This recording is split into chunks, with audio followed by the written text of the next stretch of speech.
Welcome to Tales of Wonder. I'm Mardell,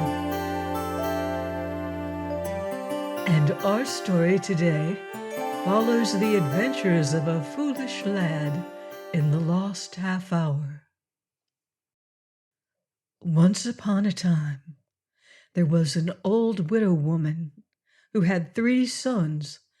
The first 2 were clever enough, but the third, Bobo by name, was little better than a silly simpleton. All his mother's scoldings and beatings, and she smacked the poor lad soundly a dozen times a day, did him no good whatever.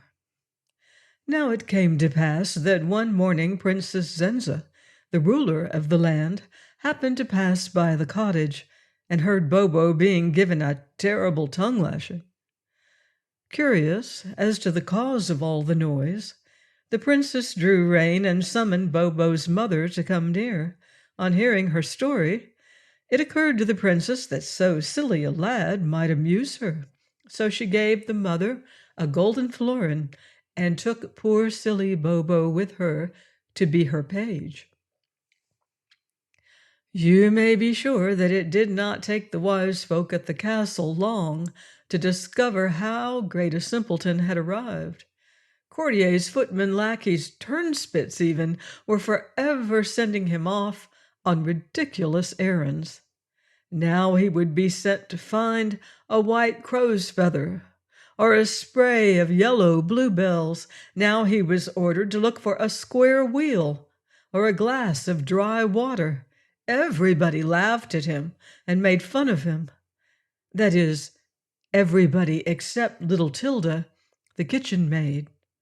When poor Bobo used to return from some wild goose chase, tired out, mud-stained, and often enough wet to the skin, instead of laughing, little Tilda would find him a glass of warm milk, hang his coat by the fire to dry, and tell him not to be such a simpleton again. Thus, after a while, Bobo learned to ask Tilda's advice before going away on a wild goose chase, and was in this way saved from many a jest. Tilda, the kitchen maid, was as sweet and pretty as she was kind and good. She was said to be the daughter of an old crone who had come to the castle one day asking for help. One pleasant midsummer morning, when Bobo had been nearly a year at the castle, Princess Zenza overslept half an hour and did not come down to breakfast at the usual time. When she did get up, she found her court waiting for her in the castle gardens. As she came down the steps of the garden terrace, the princess looked up at the castle clock to see how late she was, and said to her lady-in-waiting, "Dear me, I've lost half an hour this morning." At these words, Bobo, who was in attendance, pricked up his ears and said, "Please, your highness, perhaps I can find it." At this idea of finding a lost half hour, the princess laughed and found herself echoed by the company. "Shall we send Bobo in search of the lost half hour?" said the princess to the courtiers. "Yes, yes," cried the courtiers. "Bobo shall look for the lost half hour." "I'll give him a horse," said one. "I'll give him my old hat," said another. "He can have my old sword that I broke last week," said still another. And so, in less time than it takes to tell about it, poor simpleton Bobo was made ready for his journey. Before he left the castle, Bobo went down to the kitchen to say good-bye to Tilda. "What? Off again?" said the little kitchen maid. "Where are you going now?" "The princess has lost a half hour, and I am going in search of it," said Bobo proudly, and he told how the princess herself had commanded him to seek the half hour throughout the world, and promised to bring Tilda a splendid present when he returned.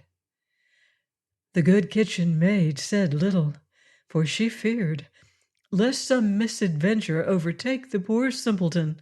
But when the chief cook was not looking, she tucked a fresh currant bun into Bobo's pocket and wished him the best of good fortune. So Bobo went to the castle gate and mounted his horse, which stumbled and was blind in one eye. "Goodbye, Bobo," cried the assembled courtiers, who were almost beside themselves with laughter at the simpleton and his errand. "Don't fail to bring back the lost half hour." So Bobo rode over the hills and far away. Every now and then he would stop a passer-by and ask him if he had seen a lost half hour.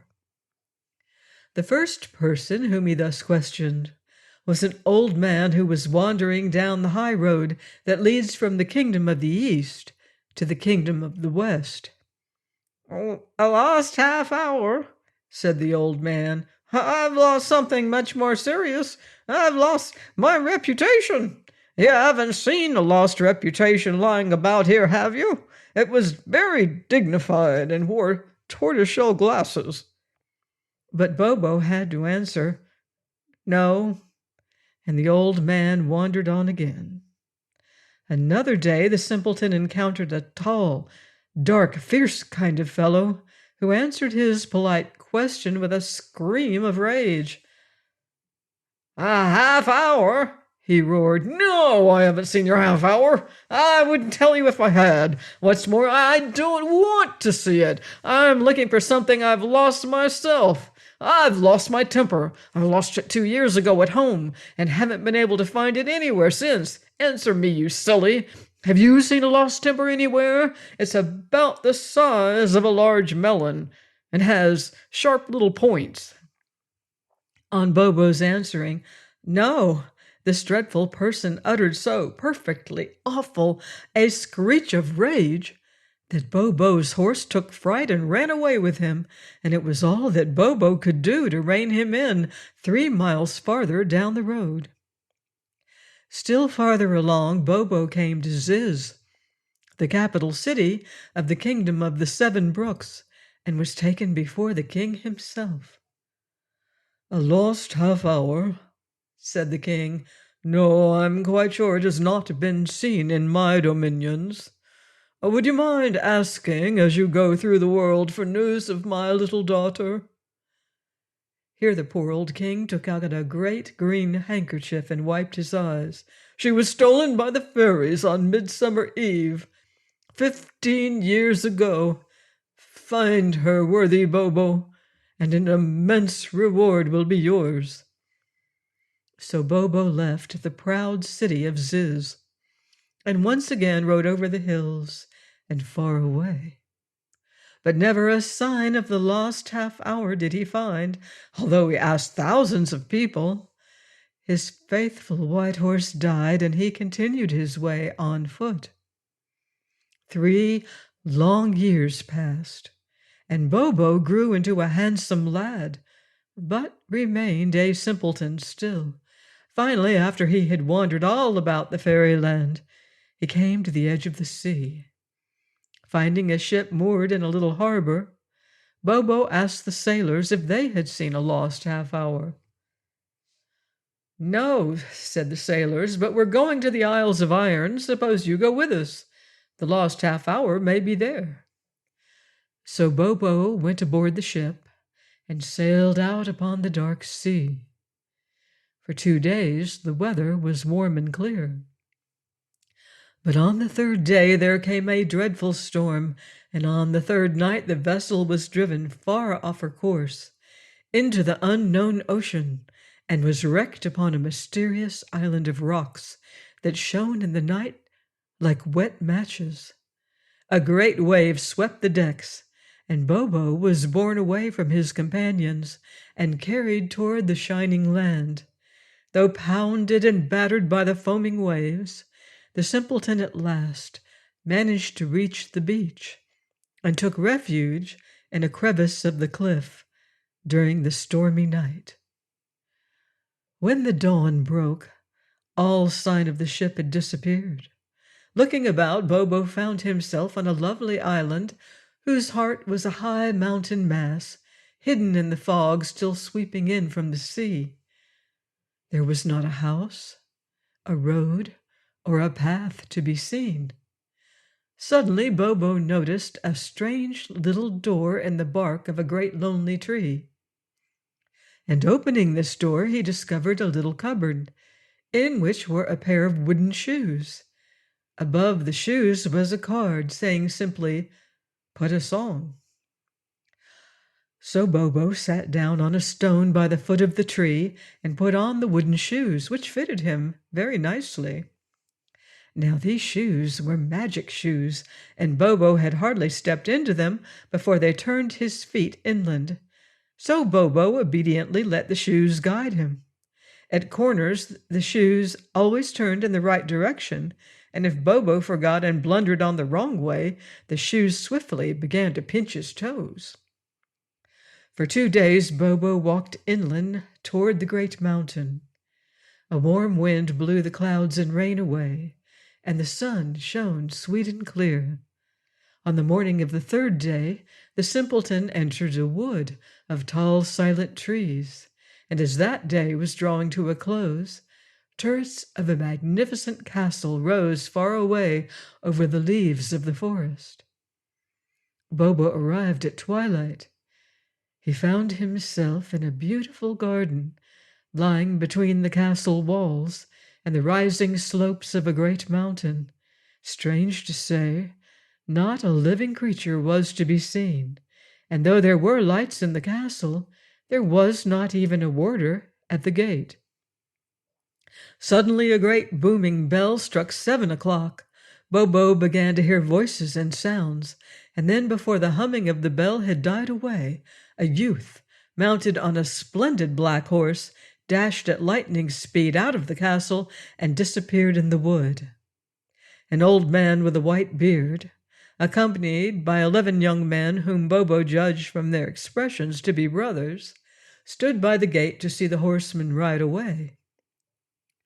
Plucking up his courage, Bobo came forward, fell on his knee before the old man, and told his story.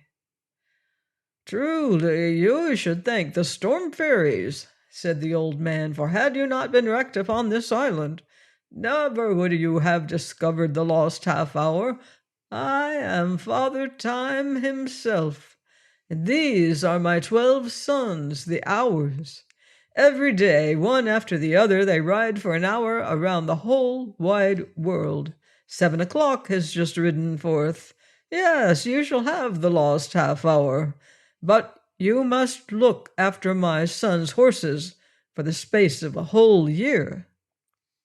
To this Bobo willingly agreed. So 12 o'clock, who was the youngest of the Hours, took him to the stables and showed him the little room in the turret that he was to have. And thus for a year Bobo served Father Time and his sons. He took such good care of the great black horses of the Hours of the night, and the white horses of the Hours of the day, that they were never more proud and strong, nor their coats smoother and more gleaming. When the year was up, Bobo again sought out Father Time. "You have served faithfully and well," said Father Time. "Here is your reward." And with these words, he placed in Bobo's hands a small square casket made of ebony. "The half-hour lies inside. Don't try to peek at it or open the box until the right time has come. If you do, the half-hour will fly away and disappear forever." "Farewell, Bobo," said kind young 12 o'clock, who had been the simpleton's good friend. "I too have a gift for thee. Drink this cup of water to the last drop." And the youth handed the simpleton a silver cup full to the brim of clear, shining water. Now this water was the water of wisdom, and when Bobo had drunk it, he was no longer a simpleton, and being no longer a simpleton, he remembered the man who had lost his reputation. the man who had lost his temper, and the king whose daughter had been stolen by the fairies. So Bobo made so bold as to ask Father Time about them, for Father Time knows everything that has happened in the whole wide world. "Tell the first," said Father Time, "that his reputation has been broken into 1,000 pieces, which have been picked up by his neighbors and carried home. If he can persuade his neighbors to give them up, he should be able to piece together a pretty good reputation again. And as for the man who lost his temper, tell him that it is to be found in the grass by the roadside, close by the spot where you first met him. As for the missing daughter, she is the kitchen maid in Princess Zenza's palace, who is known as Tilda." So Bobo thanked Father Time, and at noon 12 o'clock placed him behind him on the white charger and hurried away. So fast they flew that Bobo, who was holding the ebony casket close against his heart, was in great danger of falling off. When they got to the seashore, the white horse hesitated not an instant, but set foot upon the water, which bore him up, as if it had been not water but earth itself. Once arrived at the shore of Fairyland, 12 o'clock stopped, wished Bobo good speed, and rising in the air disappeared into the glare of the sun. Bobo, with the precious ebony casket in his hand, continued on in the direction of Princess Zenza's palace. On the second morning of his journey, he happened to see far ahead of him on the highway the unfortunate aged man who had lost his reputation. To him, therefore, Bobo repeated the counsel of Father Time, and sent him hurrying home to his neighbors' houses. Of the man who had lost his temper, Bobo found no sign. In the grass by the roadside, however, he did find the lost temper, a queer sort of affair, like a melon of fiery red glass, all stuck over with uneven spines and brittle thorns. Bobo, with great goodness of heart, took along this extraordinary object in the hope of finding its angry possessor. Farther on, the lad encountered Tilda's father, the unhappy king, and delivered his message. The joy of the monarch knew no bounds, and Bobo, the one-time simpleton, became on the spot Lord Bobo of the Sapphire Hills, Marquis of the Mountains of the Moon, Prince of the Valley of Golden Apples, and Lord Seneschal of the proud city of Ziz. In a word, the greatest nobleman in all Fairyland. Then, having got together a magnificent cohort of dukes, earls, and counts, all in splendid silks, and soldiers in shining armor, the delighted king rode off to claim his missing daughter from Princess Zenza. So on they rode, the harnesses jingling, the bridle bells ringing, and the breastplates of the armed men shining in the sun. After a week of almost constant progress, for the king was so anxious to see his beloved daughter that he would hardly give the cavalcade time to rest, they came to the frontiers of Princess Zenza's kingdom. Strange to say, black mourning banners hung from the trees, and every door in the first village which the travelers saw was likewise hung with black streamers. On the steps of one of the cottages sat an old woman all alone and weeping with all her might. "What is the matter, my good woman?" said the king. "Oh, sir," said the peasant woman, "evil days have fallen upon our unhappy kingdom. 3 days ago a terrible dragon alighted in the gardens of the palace, and sent word to Princess Zenza that if within 3 days she did not provide him with someone brave enough to go home with him and cook his meals, and keep his cavern tidy, he would burn our fields with his fiery breath. Yet who, I ask you, would be the housekeeper for a dragon? Suppose he didn't like the puddings you made for him? Why, he might eat you up. All would have been lost, had not a brave little kitchen maid named Tilda volunteered to go. It is for her that we are in mourning. At 2 o'clock she is to be carried off by the dragon. It is almost 2 now. Alas, alas!" Hardly were the words out of her mouth when the town bell struck twice, solemnly and sadly. "Quick, quick!" cried the king and Bobo in the same breath. "Let us hurry to the castle. We may save her yet." But they knew in their hearts that they were too late, and that poor Tilda had given herself to the dragon. And so it proved. In spite of his mad dash, Bobo, who had spurred on ahead, arrived exactly half an hour late. The monstrous dragon with Tilda in his claws was just a little smoky speck far down in the southern sky. Princess Zenza and her court stood by, wringing their jeweled hands. Suddenly Bobo thought of the half hour. He had arrived half an hour late, but he could have that half hour back again. Things should be exactly as they were half an hour before. He opened the cover of the ebony box. Something like a winged white flame escaped from it and flew hissing through the air to the sun. As for the sun itself, turning round like a cartwheel and hissing like 10,000 rockets, it rolled back along the sky to the east.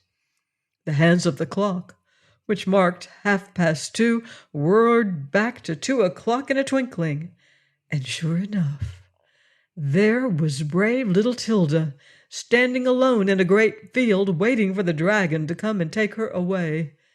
Lumbering heavily along like a monstrous turtle and snorting blue smoke, the dragon was advancing toward her. Bobo ran down into the field and stood beside Tilda, ready to defend her to the end.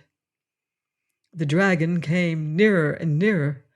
Suddenly angered by the sight of Bobo and his drawn sword, he roared angrily but continued to approach. Bobo struck at him with his sword. The blade broke upon his steely scales. The dragon roared again. Now, just as the dragon's mouth was at its widest, Bobo, who had been searching his pockets desperately, hurled into it the lost temper. There was a perfectly terrific bang, as if 1,000,000 balloons had blown up all at once. For the dragon had blown up. The lost temper had finished him. Only one fragment of him, a tiny bit of a claw, was ever found. Everybody, you may be sure, began to cry, "Hooray, hooray!" And soon they were all firing off cannons, ringing all the bells. Then Tilda's father took her in his arms and told her that she was a real princess. The Grand Cross of the Order of the Black Cat was conferred upon Bobo by Princess Zenza, who also asked his pardon for having treated him so shabbily. This Bobo gave readily. A wonderful fete was held. When the rejoicings were over, Bobo and Tilda were married and lived happily together all their days. Please join me next time for another enchanting story here on Tales of Wonder.